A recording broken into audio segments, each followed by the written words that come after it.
पाक फौज मुल्क की खुद मुख्तारी और सालमियत के दिफा के लिए पूरी तरह तैयार है। किसी भी मुहिम जुई का मुकम्मल ताकत के साथ जवाब दिया जाएगा। कोर कमांडर्स कॉन्फ्रेंस में आर्मी चीफ ने दो टोक पैगाम दे दिया। सिपह सालार ने भारतीय फौज के खोखले बयानात बढ़ती मायूसी का आगाज करार दे दिए। कॉन्फ्रेंस में मकबूज जम्मू कश्मीर में भारत की जानिब से इंसानी हुकूक की मुसलसल खिलाफ वर्जियों की शदीद मजम्मत की गई।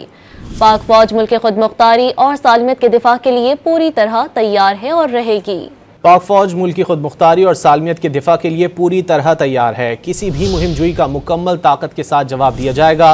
कोर कमांडर्स कॉन्फ्रेंस में आर्मी चीफ ने दो टोक पैगाम दे दिया। सिपह सालार ने भारतीय फौज के खोखले बयानात बढ़ती मायूसी का आगाज करार दे दिए।